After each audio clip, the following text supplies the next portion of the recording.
Bon, on va pas y aller par quatre chemins. Aujourd'hui, on décortique une riposte. Et encore, riposte, c'est faible. C'est une véritable déclaration de guerre contre la proposition de taxer les ultra-riches, cette fameuse idée de l'économiste Zuckman. Je préfère vous prévenir tout de suite, le texte qu'on va analyser, c'est pas du Victor Hugo. C'est violent, c'est grossier et ça ne prend absolument aucun gant. Alors attachez vos ceintures, ça va secouer. Voilà, le décor est planté. Pas de bonjour, pas de chichi, on entre direct dans l'art avec la finesse d'un bulldozer. Le texte qu'on explore est une réponse viscérale, une éruption de colère brute contre ce qui est perçu comme une attaque frontale, une pure provocation contre les entrepreneurs.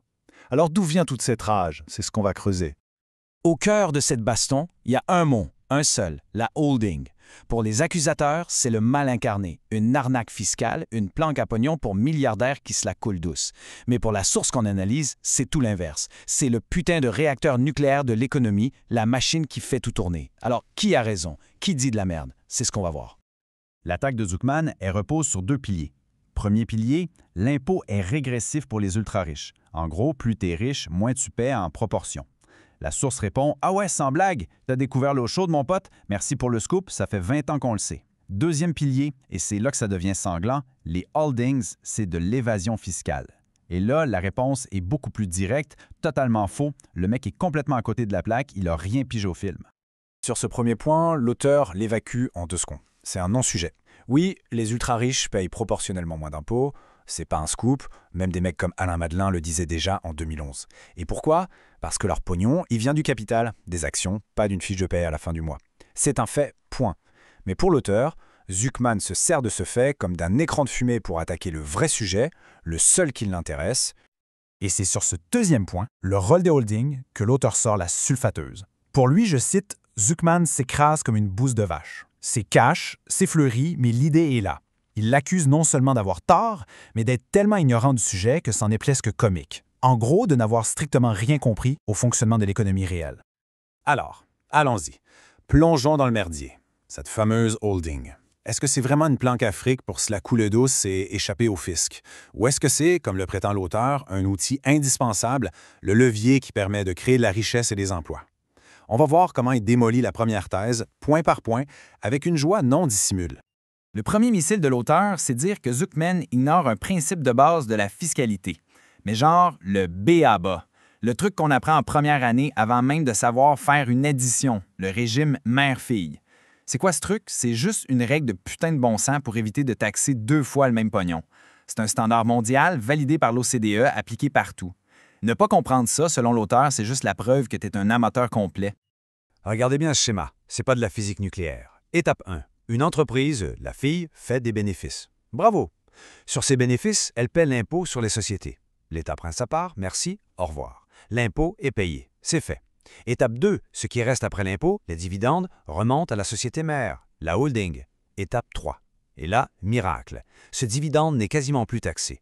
Pourquoi? C'est pas de la magie noire, c'est juste que l'impôt a déjà été payé à l'étape 1. Le taxer à nouveau, ça s'appelle de la double imposition et c'est la règle numéro 1 de la connerie économique. C'est tout. Donc la conclusion, elle est limpide pour l'auteur. Arrêtons le délire 2 secondes. Les entrepreneurs ne créent pas des holdings pour frauder le fisc ou pour le plaisir de remplir de la paperasse. Ils le font pour une raison purement économique. La holding, ce n'est pas un coffre-fort planqué au Cayman, c'est une boîte à outils pour construire des trucs. Point barre. OK, donc l'oseille est dans la holding. Super. Et maintenant, qu'est-ce qui se passe? Est-ce que ce fric dort tranquillement en attendant d'être dépensé en champagne et en yacht? Eh bien non, justement. C'est là qu'on suit le voyage du dividende et le choix crucial que doit faire le vrai entrepreneur. L'entrepreneur a 2 options, et c'est là que tout se joue. Option 1, l'option du clampin.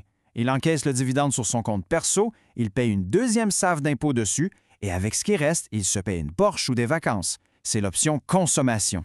Option 2, celle du vrai entrepreneur, selon la source, il ne touche pas au gribi.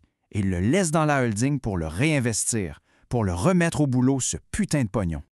Et là, l'auteur défonce le mythe du coffre-fort doré. L'idée que l'argent de la holding sert à se payer des virées à Saint-Tropez est une pure connerie, dit-il. D'abord parce que le fisc, c'est pas des branques, il surveille ça comme le laisse sur le feu. Le moindre centime utilisé pour tes dépenses perso, ça s'appelle l'abus de bien social et tu finis en tôle. C'est pas plus compliqué. Et surtout, le but n'est pas de laisser dormir le fric. Une holding, c'est un atelier, pas une tirelire. C'est fait pour réinjecter le capital dans l'économie.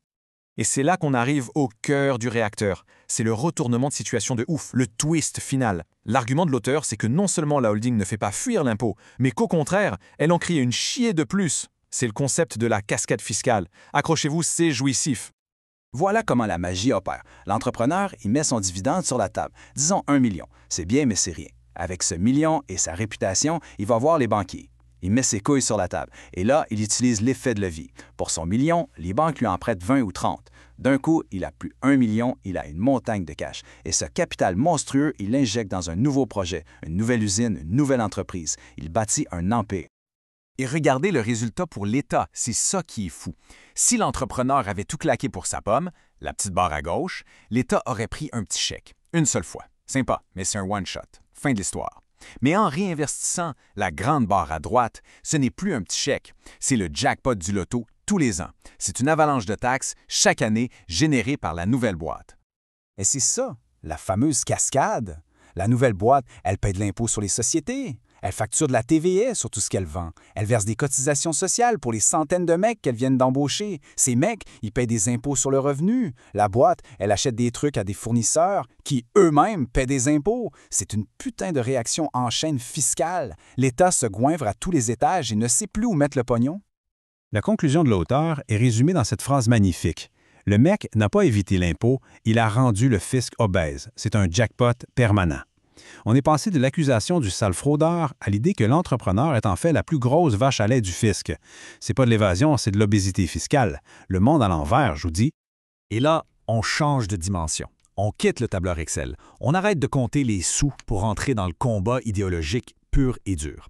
D'un côté, une vision du monde, celle de l'hypercapitalisme créateur de richesse. De l'autre, une taxe qui est vue comme une arme de destruction massive. C'est une guerre de religion. Pour illustrer son propos, l'auteur prend l'exemple de Nvidia, la boîte qui vaut des trillions. Le PDG, le grand Manitou, il ne possède que 3,5% des parts. Une misère à cette échelle. Et les 96% qui restent, c'est partagé entre les employés, les collaborateurs et des millions de petits actionnaires, votre concierge, peut-être même vous. Pour l'auteur, c'est ça, le capitalisme moderne. Une richesse qui se diffuse, qui n'est pas concentrée entre les mains d'un seul type dans sa tour d'ivoire. Donc au final, le vrai débat, c'est pas la holding, c'est un clash de civilisation. D'un côté, t'as le capitalisme créatif. Le jardinier qui plante une graine, prend des risques de dingue, se fait chier et fait pousser un arbre gigantesque qui donne des fruits pour tout le monde. De l'autre, t'as la taxe destructrice.